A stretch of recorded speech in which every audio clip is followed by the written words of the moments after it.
मथुरा के बारे में आपने पहली बार कब सुना था? शायद बचपन में, जब आप अमर चित्र कथा की कोई मशहूर किताब पढ़ रहे थे जिसमें भगवान कृष्ण की कहानियां थीं, या फिर आपकी दादी आपको रात को सोते समय छोटे कृष्ण और उनकी प्यारी शरारतों के बारे में कहानियां सुनाती थी। उन सभी कहानियों में एक नाम बार बार आता था, मथुरा, उनकी जन्मस्थली। उस समय मथुरा आपको कभी भी एक जगह जैसा नहीं लगा। इसके विपरीत यह एक ऐसा किरदार लगा जो जीता जागता हो, सांस लेता हो और जीवन से भरा हो।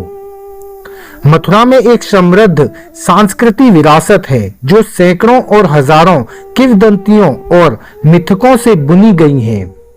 कोई आश्चर्य नहीं कि इसे पूरे भारत में हिंदुओं द्वारा 7 पवित्र शहरों में से एक माना जाता है। इस आधुनिक युग में भी मथुरा का आकर्षण देश के सभी हिस्सों और उससे परे से आगंतुकों को आकर्षित करना जारी रखता है। और क्या इस पवित्र शहर को पर्यटकों के बीच सबसे ज्यादा पसंदीदा बनाता है? इसका उत्तर बहुत ही सरल है। पवित्र मंदिर, धार्मिक संरचनाएं, ऐतिहासिक स्मारक और शांत घाटों का एक आकर्षक वातावरण मथुरा को एक ऐसी अद्भुत सुंदरता प्रदान करता है जो आपके नियमित पर्यटक स्थलों में मिलना मुश्किल है। तो क्या ये शहर आपकी बकेट लिस्ट में है? अगर हाँ, तो आइए मित्रों, मथुरा में घूमने के लिए कुछ मशहूर जगहों पर नजर डालते हैं जो इस शहर को पर्यटकों के लिए एक प्रमुख आकर्षण का केंद्र बनाती है। तो नमस्कार साथियों, स्वागत है आप सभी का हमारी एक और नई वीडियो में, जिसमें हम बात करेंगे मथुरा में ऐसी 20 जगहों के बारे में जहां अगर आप मथुरा आते हैं तो आपको अवश्य ही घूमकर आना चाहिए, एवं उन स्थानों से जुड़ी सभी जानकारी भी हम आपको इस वीडियो के माध्यम से देंगे। तो वीडियो को अंत तक अवश्य देखिएगा साथियों। चलिए स्टार्ट करते हैं। तो मित्रों, सबसे पहले आएंगे मथुरा। मथुरा में सबसे पहले जो दर्शन करने का स्थान है वह है श्री कृष्ण जन्मभूमि। कृष्ण जन्मभूमि मंदिर के दर्शन के बिना मथुरा की यात्रा कभी पूरी नहीं होती। यह एक ऐसा आकर्षण है जो पर्यटकों को हमेशा से आकर्षित करता रहा है। जैसे कि नाम से ही पता चलता है, यह भगवान श्री कृष्ण के जन्म का स्थान है। मथुरा में सबसे पवित्र स्थान के रूप में माना जाने वाला यह मंदिर जेल की कोठरी के चारों ओर बना है, जहां माना जाता है कि लगभग 5000 साल पहले देवकी ने कृष्ण भगवान को जन्म दिया था, जबकि मूल मंदिर का निर्माण भगवान कृष्ण के परपोते राजा वज्र ने करवाया था। लेकिन इतिहास के दौरान मंदिर को 17 बार नष्ट करके फिर से बनाया गया। आज यह न केवल मथुरा में बल्कि पूरे देश में घूमने के लिए सबसे लोकप्रिय स्थानों में से एक है। अगर आप होली या जन्माष्टमी के त्योहारों के दौरान मथुरा आते हैं तो आप लाखों लोगों को आकर्षित करने वाले जीवंत उत्सव का हिस्सा बन सकते हैं, चाहे आप आस्थावान हो या नहीं। इस पवित्र तीर्थ स्थल के दर्शन के बिना शहर से बाहर न जाएं। इस मंदिर का जो समय है वह ग्रीष्मकालीन प्रातः 5 बजे से दोपहर 12 बजे तक है तथा शाम को 4 बजे से लेकर रात्रि 9:30 बजे तक है, और शीतकाल में प्रातः 5:30 बजे से लेकर दोपहर 12 बजे तक तथा दोपहर में 3 बजे से लेकर रात्रि 8:30 बजे तक। नंबर 2 पर है श्री भूतेश्वर महादेव जी का मंदिर। कृष्ण जन्मभूमि से थोड़ी ही दूरी पर स्थित है और यह मंदिर काफी प्राचीन और काफी आकर्षक का केंद्र है। यहाँ पर लाखों की संख्या में भक्त शाम को सुबह जो है आते हैं। यह महादेव मथुरा के कोतवाल के रूप में यहाँ विद्यमान है। नंबर 3 पर आप मथुरा में ही करें श्री द्वारकाधीश जी के दर्शन। मित्रों, क्या आपने कभी कृष्ण की बिना बांसुरी और मोर पंख वाली मूर्ति देखी है? ये 2 विशेषताएं हैं जो हम हमेशा उनके साथ जोड़ते हैं। मथुरा के द्वारकाधीश मंदिर में जाएं और आप वहां यह देख सकते हैं। इस 200 साल पुराने हिंदू मंदिर को शहर के अन्य मंदिरों से अलग जो बात बिल्कुल अलग बनाती है वह यह है कि यहाँ भगवान कृष्ण की चमकदार काले संगमरमर की मूर्ति को द्वारकानाथ या द्वारका के राजा के रूप में दर्शाया गया है, बिना उनकी पारंपरिक बांसुरी और मोर पंख के। उनके साथ उनकी पत्नी राधा रानी है। जिन्हें सफेद संगमरमर से उकेरा गया है। मथुरा के सबसे बड़े मंदिरों में से एक यह मंदिर अपनी असाधारण वास्तुकला और अद्भुत सुंदर नक्काशी के लिए भी जाना जाता है। मंदिर का प्रवेश द्वार, जो कि राजस्थानी शैली की वास्तुकला में बना है, शानदार नक्काशीदार स्तंभों वाले एक खुले प्रांगण की ओर आपको लेके जाता है। मंदिर में जाने का सबसे अच्छा समय झूला उत्सव के दौरान होता है, यानी कि सावन में होता है। हर साल मानसून की शुरुआत में मनाया जाता है। उत्सव के दौरान मूर्ति को खूबसूरती के साथ सजाए गए चांदी एवं सोने के झूलों पर उनको झुलाया जाता है और पूरे मंदिर को रंगों से सजाया जाता है। यह वास्तव में एक दृश्य उपचार है, लेकिन याद रखें उस समय जगह थोड़ी भीड़भाड़ वाली हो सकती है। तो साथियों, इसका जो मंदिर का टाइमिंग है वह सुबह 6:30 बजे से लेके 10:30 बजे तक एवं शाम को 4 बजे से लेके 7 बजे तक। यह टाइमिंग ग्रीष्म ऋतु के लिए है एवं सर्दियों में प्रातः 6:30 बजे से लेके 10:30 बजे तक तथा दोपहर में 3:30 बजे से लेके संध्या के 7 बजे तक सर्दियों में है। अगले नंबर पे आते हैं मित्रों, चौथा नंबर, जो कि विश्राम घाट है। वहीं द्वारकाधीश मंदिर से थोड़ा ही दूरी पर है विश्राम घाट। तो मथुरा में घूमने के लिए सबसे अच्छी जगहों के बारे में किसी भी स्थानीय व्यक्ति से पूछें तो विश्राम घाट का नाम जरूर आएगा। यमुना नदी के किनारे बने मथुरा के 25 घाटों में से विश्राम घाट को सबसे पवित्र माना जाता है। किंवदंतियों के अनुसार भगवान कृष्ण ने अपने मामा कंस को मारने के बाद इसी घाट पर आकर विश्राम किया था। क्या हमने आपको नहीं बताया कि मथुरा में हर चीज के साथ कोई न कोई किंवदंती अवश्य जुड़ी हुई है। संगमरमर के पत्थरों से निर्मित और एक सुंदर मेहराब से सुसज्जित यह घाट अपने आसपास के सुंदर मंदिरों का अद्भुत दृश्य प्रस्तुत करता है। आप यहाँ नाव की सवारी का भी आनंद ले सकते हैं। यदि आप शाम को आरती के समय यहाँ आते हैं तो आपको यमुना में तैरते हुए अनगिनत छोटे तेल के दिए देखकर बहुत ही खुशी होगी। तो साथियों, अगर आपने चारों जगहों की सैर कर ली है तो अब हम अपने 5वें जो है स्थान की तरफ चलते हैं, जो है कंस का किला। यह भी मथुरा में ही पड़ता है और द्वारकाधीश से वॉकिंग डिस्टेंस पे ही है। तो कंस का किला एक ऐसा किला है जो हिंदू और इस्लामी सत्यापन शैली की सुंदरता और कालातीतता का प्रमाण है। हालांकि यह इस किले का एकमात्र महत्वपूर्ण पहलू नहीं है। किंवदंतियों के अनुसार यह कभी भगवान कृष्ण के अत्याचारी मामा कंस का घर था। यमुना नदी के तट पर स्थित किला आज भी अपनी सबसे अच्छी स्थिति में नहीं है, फिर भी यह शहर में आने वाले पर्यटकों के लिए एक बड़ा आकर्षण है। कहा जाता है कि इस प्राचीन किले में कभी एक वैधशाला थी, लेकिन अब आपको इसका कोई निशान नहीं मिलेगा। हालांकि इसकी किलेबंद दीवारें और विशाल संरचना इसे आपके समय के लायक बनाती है। ये भी इधर भी आप कभी भी आ सकते हैं मित्रों, सुबह 8 बजे से लेकर और शाम के 5, 5:30, 6 बजे तक। अगले नंबर पे आ जाते हैं मित्रों, मथुरा में ही पड़ता है संग्रहालय, मथुरा संग्रहालय। अगर आप मथुरा को भारत में सबसे ज्यादा देखे जाने वाले स्थानों में से एक बनाने के कारणों की सूची बनाते हैं तो आप मथुरा संग्रहालय का जिक्र किए बिना नहीं रह सकते, जिसे सरकारी संग्रहालय भी कहा जाता है। 1874 में निर्मित यह जगह पर्यटकों और इतिहास प्रेमियों को समान रूप से आकर्षित करती है। इसमें कई मूर्तियां, पेंटिंग, सिक्के, कलाकृतियां, मिट्टी के बर्तन और कई अन्य चीजें हैं जो आपको बीते युग की झलक दिखाती हैं।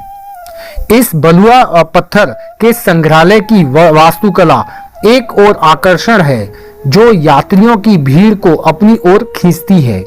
अगर आप कला और वास्तुकला के प्रति झुकाव रखने वाले व्यक्ति हैं तो अपनी मथुरा यात्रा पर इस संग्रहालय को देखना न भूलें। यह डैम्पियर में पड़ता है और इसका जो टाइमिंग है वह सुबह 10:30 बजे से लेके शाम को 4:30 बजे तक रहता है। सोमवार को यह बंद रहता है और इसका प्रवेश शुल्क भी है जो कि 5 रुपए प्रति व्यक्ति है। अब मथुरा से चलते हैं मित्रों वृंदावन की तरफ। तो साथियों, आप मथुरा आने के बाद इन सभी जगहों पर एक दिन में घूम सकते हैं। इसके बाद रात को अपने जगह पर, अपने होटल में या जहां भी आप रुके हो वहां रेस्ट करके अगली सुबह चलते हैं अपन वृंदावन की तरफ। तो वृंदावन जाते समय दोस्तों मार्ग में पड़ता है गीता मंदिर। मथुरा और वृंदावन में घूमने के लिए लोकप्रिय स्थानों में से एक है गीता मंदिर मथुरा। यह मथुरा के बाहरी इलाके में स्थित है। मंदिर का मुख्य आकर्षण गीता स्तंभ है, जिस पर भगवत गीता के सभी अंश सचित्र और अंकित हैं। बिरला मंदिर के नाम से भी जाना जाने वाला यह अविश्वसनीय मंदिर भगवान कृष्ण के साथ साथ भगवान राम, देवी सीता और लक्ष्मी नारायण के भी दर्शन आप यहाँ कर सकते हैं। आप मंदिर परिसर के अंदर एक सुंदर रथ भी देख सकते हैं। अद्भुत वास्तुकला के अलावा यह जगह जो है शांति के लिए काफी फेमस है। आपको यहाँ कुछ शांतिपूर्ण पल बिताने के लिए आकर्षित करेगी। स्थान इसका आता है मथुरा से वृंदावन जाने वाले रोड पर स्थित है और इसका जो टाइमिंग है वह सुबह 6 बजे से लेके शाम के 7 बजे तक खुला रहता है। तो साथियों आगे बढ़ते हैं, चलते हैं सीधे वृंदावन। तो वृंदावन में पहुंचने के बाद सबसे पहले प्रसिद्ध मंदिरों में से एक श्री बांके बिहारी जी मंदिर में दर्शन करते हैं, जो भगवान कृष्ण को समर्पित है। यहाँ बांके का अर्थ है मोड़ा हुआ और बिहारी का अर्थ है बिहारी या आनंद लेने वाला। इस मंदिर में मुख्य देवता त्रिभंग मुद्रा में खड़े हैं, जो 3 कोणों पर झुकी हुई है। इसलिए 3 स्थानों पर झुके हुए भगवान कृष्ण को बांके का नाम मिला है। मूल रूप से भगवान कृष्ण की इसी मूर्ति की पूजा निधिवन में की जाती है और इसे कुंज बिहारी कहा जाता था, जिसका अर्थ है वह जो वृंदावन के कुंज या उपवनों का आनंद लेता है। पवित्र नगरी वृंदावन में स्थित यह मंदिर स्वामी हरदास जी की श्री राधे कृष्ण के प्रति भक्ति और प्रेम को दर्शाता है। भगवान कृष्ण की मूर्ति स्वयं उनके प्रिय भक्त पर भगवान के आशीर्वाद का मूर्त रूप है। इस मंदिर की डिटेल्ड वीडियो हमने 2-3 जो है डिटेल वीडियो अपने इस चैनल पर डाली हुई है। अगर आपको अधिक जानकारी इस मंदिर के बारे में चाहिए तो आप वह वीडियो देख सकते हैं। इनका लिंक हम डिस्क्रिप्शन में डाल देंगे, आप डिस्क्रिप्शन में जाकर के वह वीडियो देख सकते हैं, जिसमें हमने बांके बिहारी मंदिर की पूरी जानकारी दी गई हुई है। तो आगे बढ़ते हैं मित्रों, इसके बाद में चलते हैं कृष्ण बलराम मंदिर। वृंदावन में कृष्ण बलराम मंदिर, जिसे ISKCON international society for Krishna consciousness foundation द्वारा संचालित किया जाता है, भगवान कृष्ण के भक्तों के बीच विशेष महत्व रखता है। पर्यटकों के लिए यह प्रभावशाली मंदिर आश्चर्यजनक वास्तुकला और अवास्तविक सुंदरता का एक उदाहरण है। मंदिर के मुख्य देवता कृष्ण बलराम, राधा, श्याम सुंदर और गौरा निताई हैं। मंदिर का एक मुख्य आकर्षण यह है कि यह स्थान 24 घंटे कीर्तन की मधुर धुन से सराबोर रहता है। इसका जो टाइमिंग है मित्रों वह सुबह 2:10 से लेकर के शाम के 8:45 तक खुला रहता है। ये गर्मी का टाइमिंग है और सर्दियों की अगर बात करें तो सुबह 4:10 से लेके शाम को 8:15 तक खुला रहता है। अगले मंदिर पर चलते हैं मित्रों, रंगजी मंदिर। यह मंदिर भगवान श्री गोरा रणगामनन को समर्पित है, जो भगवान कृष्ण के अवतार हैं। यह मंदिर बहुत ही बड़ा है और इसमें पानी की टंकी भी है। यह 108 दिव्य देशों में से एक है और निश्चित रूप से मथुरा के प्रसिद्ध स्थानों में से भी एक है। इसका जो समय है वह सुबह 5:30 बजे से लेके 10:30 बजे तक और दोपहर में 3:30 बजे से लेकर के रात्रि 8:30 बजे तक जा सकते हैं आप। अगले मंदिर की तरफ चलते हैं मित्रों। अगला मंदिर है इस्कॉन मंदिर। वैसे तो देश में इस्कॉन के कई मंदिर हैं, लेकिन मथुरा का मंदिर इस्कॉन सोसाइटी के संस्थापक एसी भक्ति वेदांत स्वामी प्रभुपाद का विश्राम स्थल भी है। 1975 में बना यह मंदिर अपनी भव्यता और वास्तुकला के लिए जाना जाता है। आप यहाँ इस्कॉन संस्कृति से जुड़ी किताबें भी खरीद सकते हैं। इसका जो टाइमिंग है वह सुबह 4 बजे से लेके दोपहर 12:45 तक और शाम को 4:30 बजे से लेके रात्रि 8:15 तक। साथियों अगला मंदिर है प्रेम मंदिर। तो प्रेम मंदिर मथुरा में हाल ही में बने मंदिरों में गिना जाता है। यह 54 एकड़ की विशाल भूमि पर स्थित है। इसे 2012 में जनता के लिए खोला गया था, लेकिन इस मंदिर का आकर्षण इतना है कि इतने कम समय में ही यह मंदिर मथुरा और वृंदावन सर्किट की खोज करने वाले पर्यटकों के लिए सबसे अधिक देखी जाने वाली जगहों में से एक बन गया है। इस मंदिर में राधा कृष्ण और राम सीता की पूजा की जाती है। लालित्य और स्थापत्य कला की भव्यता का एक उत्कृष्ट उदाहरण है। यह विशाल मंदिर भगवान के प्रेम के मंदिर के रूप में भी जाना जाता है। इटालियन सफेद संगमरमर से बना 125 फीट ऊंचा मंदिर भगवान कृष्ण की विस्तृत नक्काशी और मूर्तियों से सुसज्जित है, जो भगवान के जीवन की विभिन्न रोचक घटनाओं को दर्शाती है। रात के समय इस मंदिर में जाएं और आप रंग बिरंगी रोशनी से जगमगाते इस मंदिर के शानदार नजारे देखकर मंत्रमुग्ध हो जाएंगे। आप हर शाम होने वाले म्यूजिकल फाउंटेन शो का भी आनंद ले सकते हैं। इसका जो टाइमिंग है मित्रों, वह सुबह 5 बजे से दोपहर 12 बजे तक और शाम को 4:30 बजे से रात्रि 8:30 बजे तक रहता है। इसमें जो फव्वारे का शो होता है उसका टाइमिंग शाम को 7 बजे रहता है सर्दियों में और 7:30 बजे रहता है गर्मियों में। साथियों, वृंदावन के कुछ और भी मंदिर हैं। वृंदावन में बहुत मंदिर हैं। आप अगर 2-3 दिन भी रहें तब भी पूरे मंदिर यहाँ पे नहीं घूम पाएंगे। तो इसके लिए मैं कुछ प्रमुख मंदिरों के आपको नाम बता देता हूँ।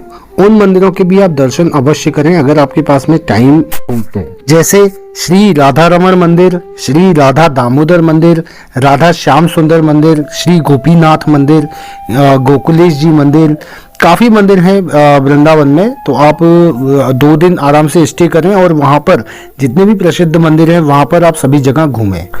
वृंदावन के सभी प्रसिद्ध मंदिरों के बारे में हमने डिटेल में वीडियो बनाई हुई है। अगर आप वह वीडियो भी देखना चाहते हैं तो आपको हम डिस्क्रिप्शन में आपको लिंक मिल जाएगी, आप वहाँ जाके वह वीडियो भी देख सकते हैं।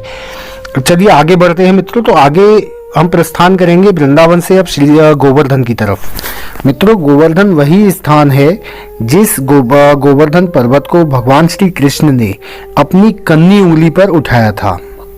आप यहाँ जाकर के गोवर्धन महाराज की परिक्रमा कर सकते हैं। उनका मंदिर है मेन मंदिर, दानघाटी मंदिर, जहां आप जाकर के पूजा कर सकते हैं, उनके दर्शन कर सकते हैं। इसके साथ ही जब हम परिक्रमा लगाते हैं तो परिक्रमा मार्ग पर पड़ता है जतिपुरा मंदिर। जतिपुरा मंदिर पर भी गोवर्धन महाराज का दर्शन है, मंदिर है, वहां जाकर के भी आप दर्शन कर सकते हैं। इसके बाद अगले नंबर पर आता है मित्रों राधा कुंड। राधा कुंड मथुरा के सबसे पवित्र स्थलों में से एक है। राधा और कृष्ण के बीच एक दूसरे के लिए शाश्वत प्रेम को पाने के लिए राधा कुंड में भक्त जो है वह पवित्र डुबकी लगाते हैं। मथुरा की तीर्थ यात्रा यहाँ डुबकी लगाए बिना पूरी नहीं होती। प्राचीन शहर मथुरा की खूबसूरती और विशिष्टता को शब्दों में बयां करना वाकई मुश्किल है। आपको इसे खुद अनुभव ही करना होगा। हालांकि यह शहर सिर्फ मंदिरों और तीर्थ स्थलों के लिए नहीं है, शहर का स्थानीय भोजन भी उतना ही लुभावना है। इसलिए सैर सपाटे की व्यस्तता के बाद भी मथुरा में अपने होटल में आराम करने से पहले यहाँ पेड़ा, घेवर, रसमलाई और ठंडाई जैसे स्थानीय व्यंजनों को आजमाना न भूलें। साथ ही साथ कृष्ण और उनकी अनगिनत कहानियों की भूमि की अपनी यात्रा को यादगार चीजों के रूप में कुछ चीजें घर ले जाना भी ना भूलें। तो साथियों, ये तकरीबन 5 दिन का टूर है आपका मथुरा, वृंदावन और गोवर्धन, 3 जगहों का। बाकी और भी स्थान हैं जहां भगवान श्री कृष्ण की लीलाएं हैं, उनके दर्शन हैं, उनकी लीलाओं के साक्ष्य हैं। जैसे कि गोकुल है, बरसाना है और नंदगांव है। तो इन सभी के बारे में हम डिटेल वीडियो बनाएंगे अपनी आने वाली वीडियोज़ में। तो साथियों, आपसे निवेदन है कि चैनल को सब्सक्राइब अवश्य कर लें, जिससे जो भी वीडियो हम बनाएं वह आप तक पहुंचे और आप उस वीडियो का लाभ प्राप्त कर सकें। तो साथियों, इस वीडियो में फ़िलहाल इतना ही। आपको वीडियो कैसी लगी हमें कमेंट करके अवश्य बताएं। वीडियो अच्छी लगी हो तो अपने मित्रों के साथ में शेयर भी करें। तो साथियों, फिर मिलेंगे अगली वीडियो में। तब तक के लिए जय श्री कृष्णा, जय श्री राधे, नमस्कार।